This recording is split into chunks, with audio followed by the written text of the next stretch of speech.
Regra número 16 diz o seguinte: interprete as palavras dos profetas no seu sentido comum, literal e histórico, a não ser que o contexto ou a maneira como se cumpriram indiquem claramente que tem sentido simbólico.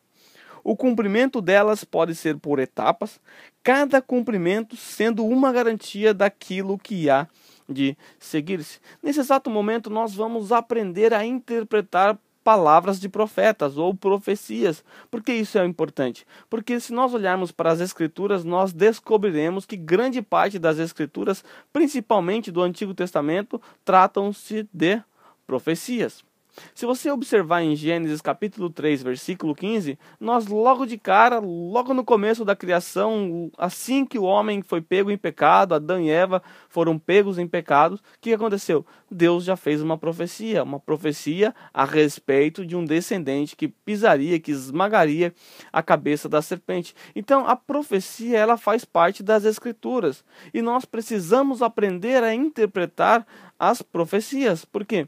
Porque grande parte das pessoas na igreja moderna tem se confundido com relação às profecias. Muitos olham profecias cumpridas, como nós vimos na primeira aula, aquela profecia que diz que Jesus tomou sobre si as nossas enfermidades e nossas dores, e essas pessoas estão pegando essas profecias que se cumpriram e aplicando hoje como se elas ainda fossem se cumprir. Então há um grande equívoco cronológico com relação a algumas profecias. Então nós precisamos atentar para alguns detalhes dessa regra para interpretarmos corretamente também as profecias. Bem, a regra diz: interprete as palavras dos profetas no seu sentido comum, literal e histórico. O que isso significa?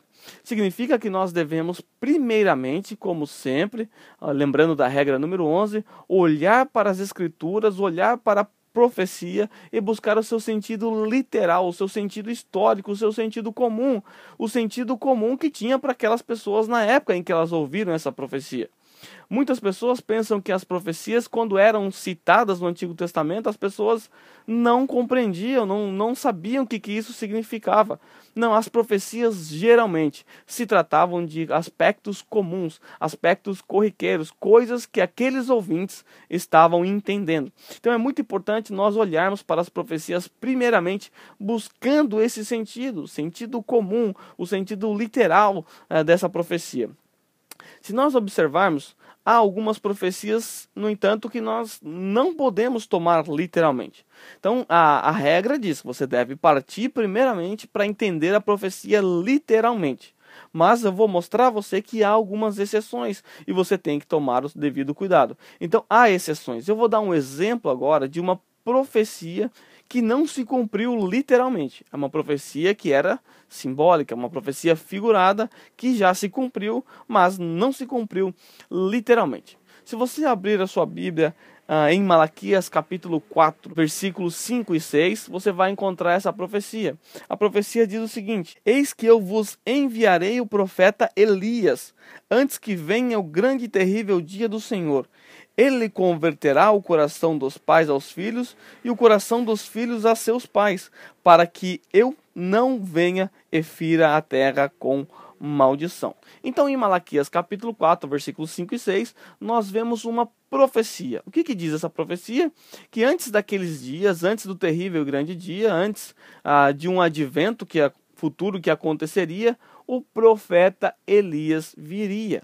Então o texto começa dizendo muito claro: eis que eu enviarei o profeta Elias. Uma profecia de que o profeta Elias seria enviado. Bem, o profeta Elias já havia sido levado aos céus, não estava mais aqui na terra, já não estava mais aqui, mas havia uma profecia: eu enviarei o profeta Elias. Isto significa o quê?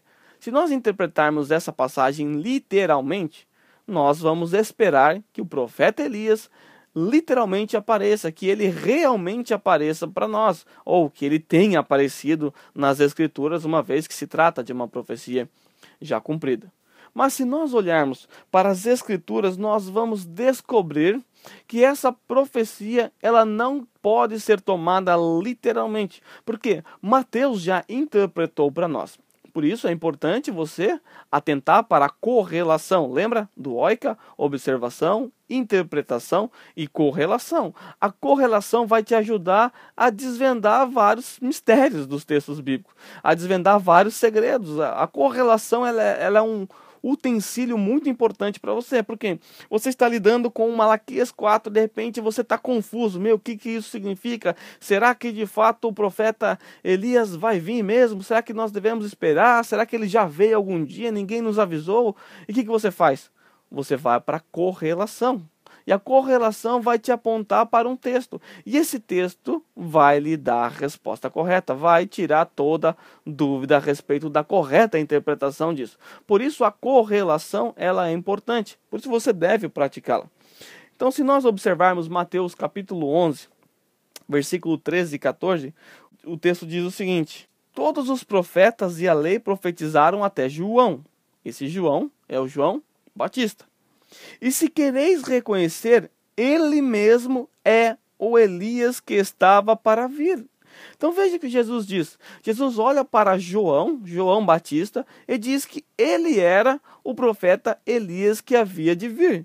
Então preste atenção, a correlação vai lhe mostrar que você não pode interpretar essa profecia literalmente. Por quê? Porque o próprio Jesus, ele lhe deu a resposta correta. Ele lhe mostrou que essa profecia não pode ser tomada literalmente. Quando essa profecia foi mencionada por Malaquias, não significava que o profeta Elias viria literalmente. Como é que nós sabemos disso?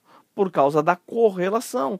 O próprio Senhor Jesus Cristo nos mostra que essa profecia deve ser tomada figuradamente. Ela ilustrava a pessoa de João Batista.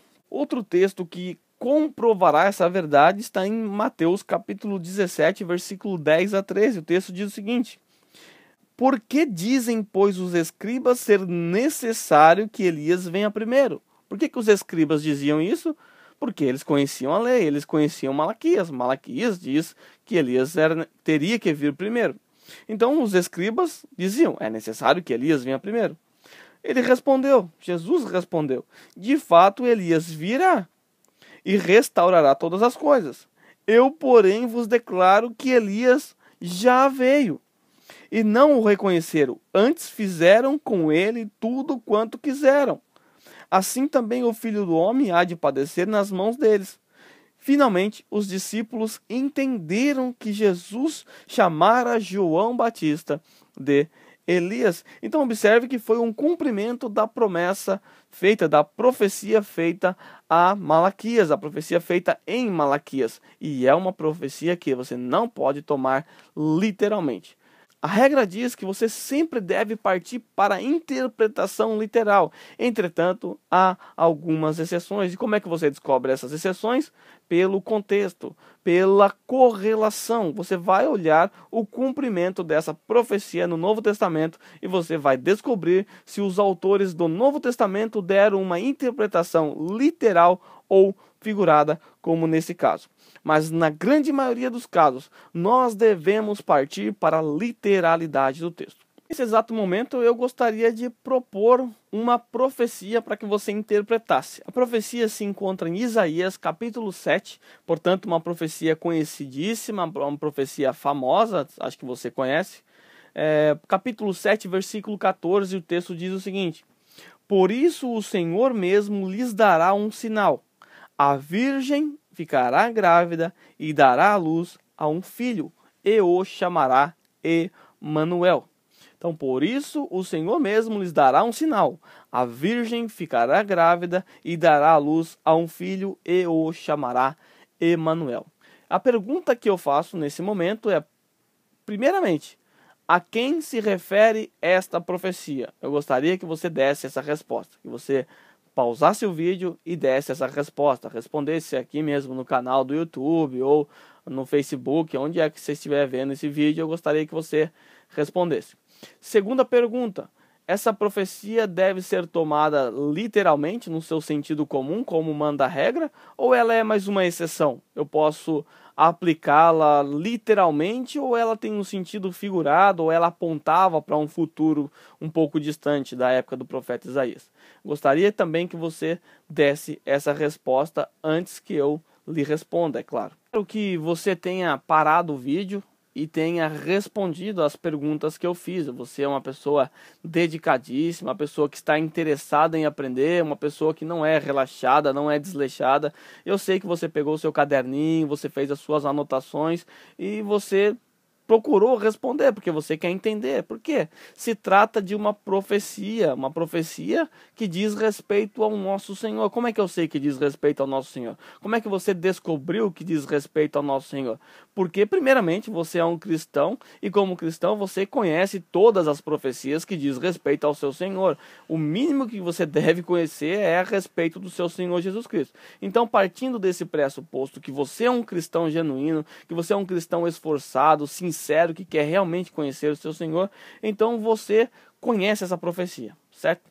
Mas supondo que você não conhecesse essa profecia, você é alguém novo na fé, alguém que está chegando agora, você ainda não conhece todas as profecias, mas você já aprendeu a fazer o oika. Você já aprendeu na primeira aula, no método de interpretação da Bíblia, você aprendeu uma maneira de olhar para o texto bíblico, o oika. Ou seja, você observou a profecia do profeta Isaías, você interpretou, procurou dar interpretação, depois você foi para onde?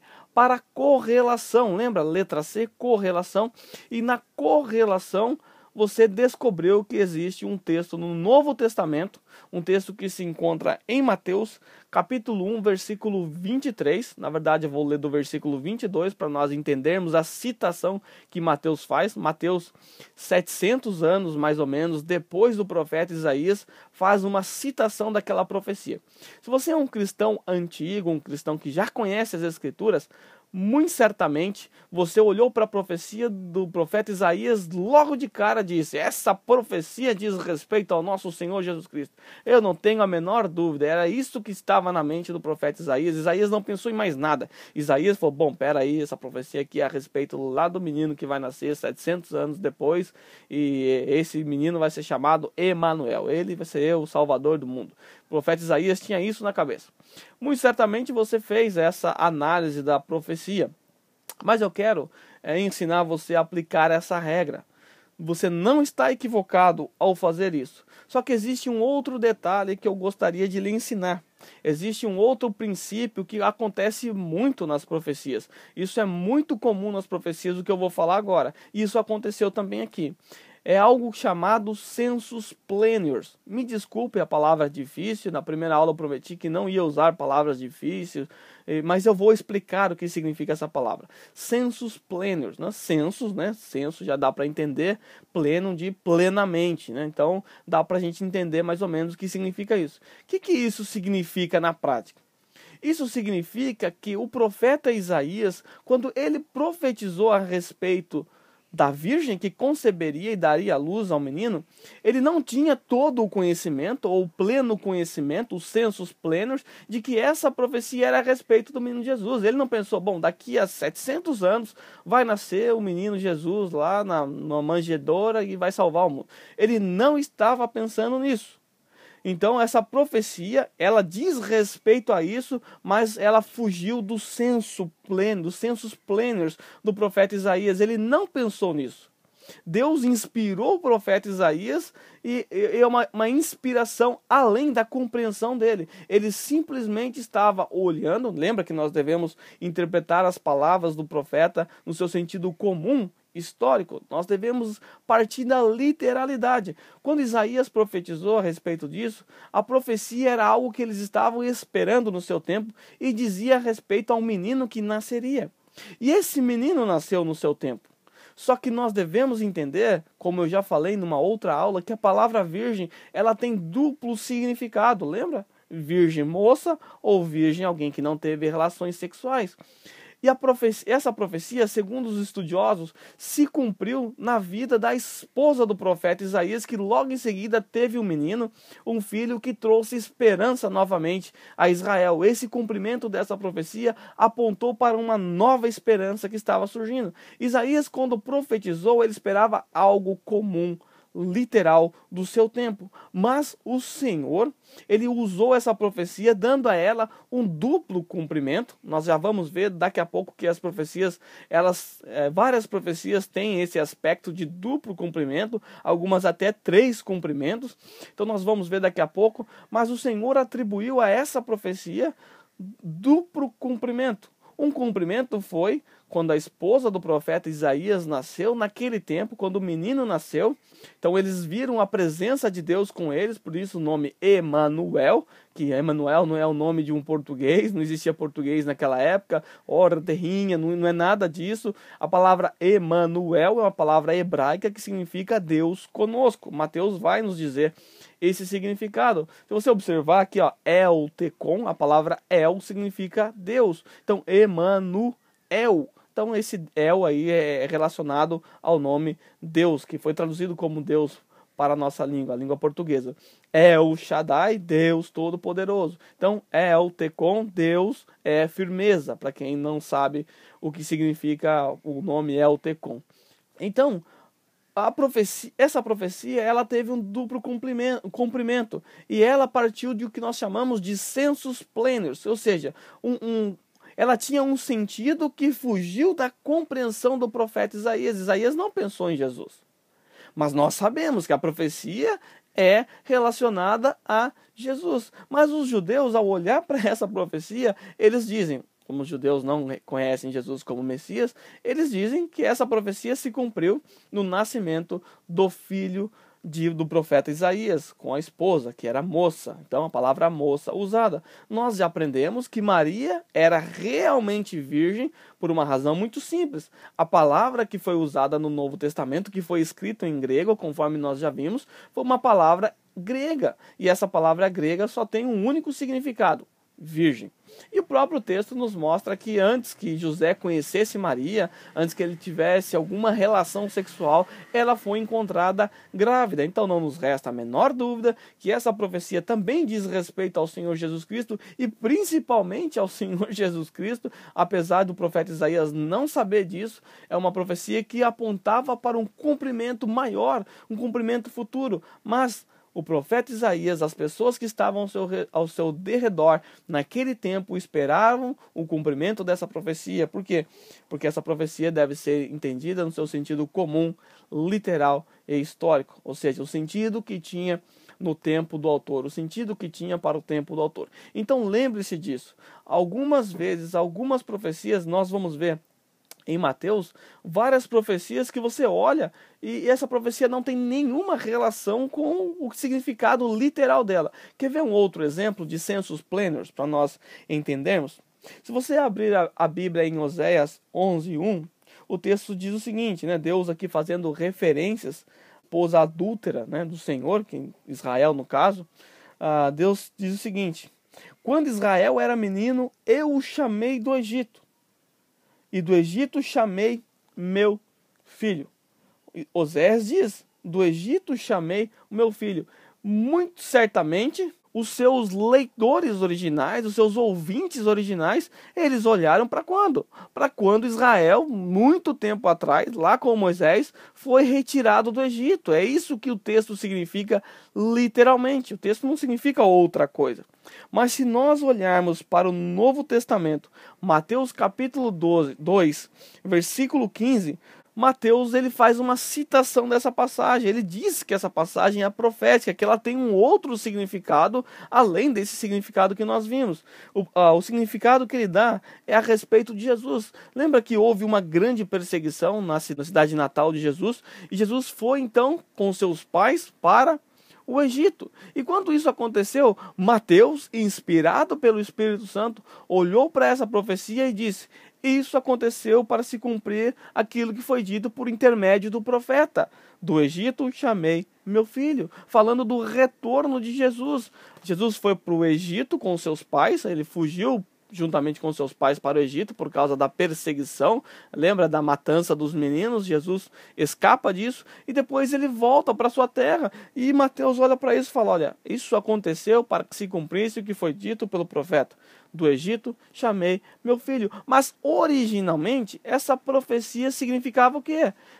Ela se referia a quem? Se referia a Moisés, que tirou o povo do Egito. Se referia ao povo que Deus chamou do Egito através de Moisés. Era isso que significava literalmente, era isso que Oséias entendia. Mas os census planners entram em ação mais uma vez. Essa profecia ela teve um outro significado futuro, mas esse significado futuro fugiu da compreensão de Oséias. Oséias não pensou: bom, vou falar aqui a respeito de Moisés, porque eu sei que lá na frente, daqui a alguns anos, vai surgir alguém, vai pegar a minha profecia e vai dar um sentido bacana para ela, um sentido mais elevado. Ele não pensou nisso. Ele simplesmente olhou um fato histórico. Deus inspirou ele a lembrar desse fato histórico. Ele relatou: do Egito chamei meu filho. Mateus, inspirado pelo Espírito Santo, olhou para esse fato e deu a ele um significado mais elevado, apontando para o nosso Senhor Jesus Cristo que saiu do Egito. Então espero que você tenha entendido essa questão de censos plenos. É uma profecia que foge do censo. Quando o profeta profetiza, ele não está pensando no seu cumprimento, ele não sabe o que vai acontecer, ele apenas faz uma profecia relacionada a algo do seu tempo, a algo que ele lembre, a alguma coisa do gênero, ou simplesmente faz uma citação que depois se torna em uma profecia, como no caso de Oséias. Oséias não estava profetizando, estava simplesmente mencionando um fato histórico e aquilo foi usado como profecia. Agora, um outro alerta. Isso que Mateus fez, Mateus pegou uma passagem que não era profética e deu um sentido profético a ela. Você não pode fazer isso. Você não pode pegar qualquer passagem das Escrituras e dar sentido profético. Isso vai cumprir na minha vida. Deus falou para Abraão lá: vou te dar descendentes numerosos. E você abraça isso como se fosse uma profecia à sua vida. Ou algum irmão vem profetizando na sua vida isso, dizendo: o Senhor está dizendo que vai te dar filhos numerosos como Abraão, não sei o que, e cita a passagem. Isso não pode ser feito. Então tome cuidado. Você não pode fazer isso que Mateus fez. Mas por que Mateus fez? Mateus estava escrevendo inspirado pelo Espírito Santo.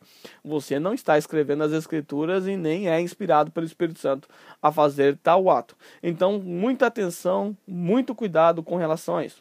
Se você não entendeu ainda o que é o census planner, se ficou um pouco complicado ainda, se eu não fui claro a respeito disso, eu gostaria que você entrasse em contato, através do próprio vídeo no YouTube, me perguntando. Eu posso responder no vídeo ou no próprio Facebook ou na página do LTCom também.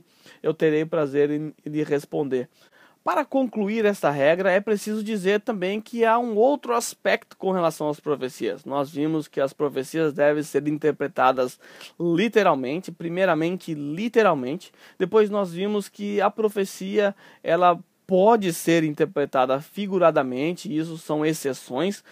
A regra você deve entender literalmente, mas há algumas exceções e nós vimos uma exceção pelo menos, a exceção do profeta Elias, que viria representado através de João Batista.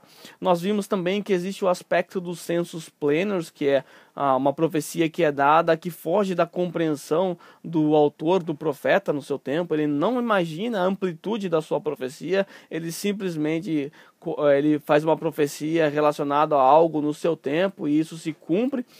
Ou também nós vimos que algumas profecias são, na verdade, relatos históricos, ou pode ser algum acontecimento histórico, como uma citação de um salmo ou alguma coisa, e os escritores do Novo Testamento olham para aquilo e atribuem como sendo profético. Olha para aquilo e diz: isso é profético, isso é o cumprimento de uma profecia. Se você observar a substituição de Judas, também aconteceu isso. Houve uma citação de um texto bíblico dizendo que a casa não deveria ficar vazia, etc.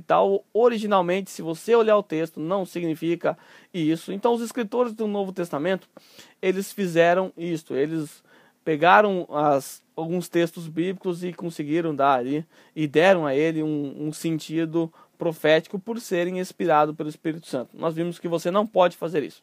Mas há um outro detalhe com relação às profecias. O detalhe é que as profecias, elas podem se cumprir parcialmente em um tempo e ter o seu cumprimento em outro tempo, um cumprimento parcial. O que isso significa? Significa que algumas profecias não se cumprem totalmente. Você vai ver algumas profecias no Novo Testamento ou algumas citações de profecias da qual a pessoa do Novo Testamento ali, ou o apóstolo, cita metade da profecia. O próprio Senhor Jesus fez isso. Ele olhou para uma profecia, disse que era relacionada a ele, mas ele citou parte dessa profecia. Por quê? Porque o cumprimento daquela profecia era parcial. Ainda falta parte dessa profecia para se cumprir. Se nós observarmos a regra, na parte final dela diz: o cumprimento dela pode ser por etapas. Ou seja, algumas profecias não se cumprem plenamente num período. Elas se cumprem em etapas. Nós já vamos ver exemplo. Cada cumprimento sendo uma garantia daquilo que há de se seguir. Ou seja, se uma parte da profecia se cumpriu, então você deve esperar que a próxima parte também vai se cumprir. É uma garantia. Deus já cumpriu a primeira. Então a segunda você pode aguardar tranquilamente. Vamos aos exemplos bíblicos. Se nós abrirmos as escrituras em Joel, capítulo 2, versículo 28 a 32, nós vamos ver uma profecia. E depois nós vamos ver o cumprimento dessa profecia no Novo Testamento, em Atos, capítulo 2. Portanto, é uma profecia conhecidíssima, fácil de nós entendermos. Então eu escolhi ela exatamente por ser fácil. O texto diz o seguinte: e acontecerá depois que derramarei o meu espírito sobre toda a carne. Vossos filhos e vossas filhas profetizarão, vossos velhos sonharão, vossos jovens terão visões, até sobre os servos e sobre as servas derramarei o meu espírito naqueles dias. Mostrarei prodígios no céu e na terra, sangue, fogo, coluna de fumo. O sol se converterá em trevas e a lua em sangue, antes que venha o grande e terrível dia do Senhor. E acontecerá que todo aquele que invocar o nome do Senhor será salvo. Esta é a profecia. Agora nós vamos observar essa mesma profecia em Atos capítulo 2 e nós vamos perceber que Pedro, ao citar essa profecia, quando Pedro faz o seu discurso dizendo: isso que vocês estão vendo é que foi dito pelo profeta Joel, e ele vai citar essa profecia.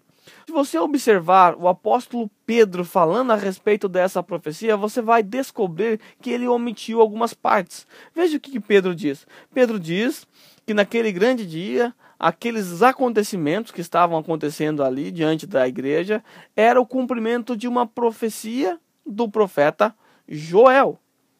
Mas eu pergunto a você: quando foi que o sol se converteu em trevas e a lua em sangue antes da vinda do grande e terrível dia do Senhor? O grande e terrível dia do Senhor já chegou? Então você precisa responder essas questões. E você vai descobrir que ainda não se cumpriu essas partes. Portanto, Pedro omitiu essas partes. Mas e a profecia do profeta Joel? Está errado? Joel se equivocou então ao dizer isso? Ele errou metade? 50% estava correto? Não, ele está plenamente correto. E esta é de fato uma profecia. Só que é uma profecia que teve um cumprimento parcial. Algo se cumpriu naquele tempo. E algo ainda vai cumprir. O que? O escurecimento dos céus, o grande e terrível dia do Senhor, o que aponta para o grande julgamento. Isso ainda não aconteceu, isso vai acontecer. Mas o profeta Joel, quando ele olhou para tudo isso, ele enxergou tudo como uma única profecia. Ao olharmos para o Novo Testamento, nós sabemos que é uma profecia que teve um cumprimento parcial. Um outro exemplo disso é Isaías, capítulo 61, versículo 1 e 2. Nós vamos ver a profecia de Isaías. Diz o seguinte: o Espírito do Senhor Deus está sobre mim, porque o Senhor me ungiu para pregar boas novas aos quebrantados. Enviou-me a curar os quebrantados de coração, a proclamar libertação aos cativos e a pôr em liberdade os algemados, a apregoar o ano aceitável do Senhor e o dia da vingança do nosso Deus, a consolar todos os que choram. Depois de olharmos essa profecia que Isaías fez a respeito do ano aceitável do Senhor, nós olhamos para o Novo Testamento. Nós descobrimos que o Senhor Jesus cumpriu essa profecia. Se você abrir em Lucas capítulo 4, 17 e 21, abra aí na sua casa, você vai descobrir que o Senhor Jesus, ao citar essa profecia, quando ele diz, hoje se cumpriu isso que foi dito pelo profeta, ele simplesmente omitiu uma parte dessa profecia. Qual parte? E o dia da vingança do nosso Deus a consolar todos os que choram. O Senhor Jesus não menciona essa parte. Por que ele não menciona essa parte? Porque essa parte ainda não teve um cumprimento. O que se cumpriu foi parte dessa profecia. Ou seja, o Senhor Jesus então está dizendo que o profeta Isaías errou? Não. Ele simplesmente está nos mostrando que essa profecia teve um cumprimento parcial. E é isso que acontece com as profecias. Grande parte das profecias tem cumprimentos parciais. Agora eu quero propor um exercício a você. Na verdade, quando eu abordei a regra número 11, eu disse que nós devemos interpretar a passagem literalmente, interpretá-la no sentido que tinha no tempo do autor. Eu fiz uma citação no texto de Mateus capítulo 24, lembra? Da destruição do templo, da promessa da vinda do nosso Senhor Jesus Cristo. E naquele momento, no versículo 15, houve uma citação. O versículo 15 diz assim: assim, quando vocês virem o sacrilégio terrível do qual falou o profeta Daniel no lugar santo. Quem lê, entenda. Então, o texto nos mostra que o Daniel profetizou a respeito de um terrível sacrilégio. O exercício que eu quero propor a você é que você aplique nesse exato momento a regra que você aprendeu. Descubra se essa profecia de Daniel é uma profecia que teve um cumprimento literal, se ela é uma profecia que teve um cumprimento parcial, ou se ela é uma profecia que teve um duplo cumprimento ou um triplo cumprimento. Então eu gostaria que você descobrisse, que você estudasse, que você pesquisasse nesse exato momento, colocando a regra em prática. Primeiramente, parta para o literal, depois tente descobrir na história se de fato essa profecia se cumpriu em algum outro momento. Pode ser que ela tenha já se cumprido, pode ser que ela se cumpriu em algum momento, vai se cumprir novamente. Pode ser que ela seja uma profecia que tenha um cumprimento parcial, ou seja, cumpriu uma parte dela, mas vai se cumprir ainda uma outra parte dela. Ou pode ser que ela seja um sensus plenius. Então eu gostaria que você desse resposta a essa profecia, que você praticasse, exercitasse esta regra, ok? Aí, se você não conseguir responder, não conseguir a resposta correta, você pode me perguntar, que eu terei prazer de lhe responder através da página ou através do Facebook.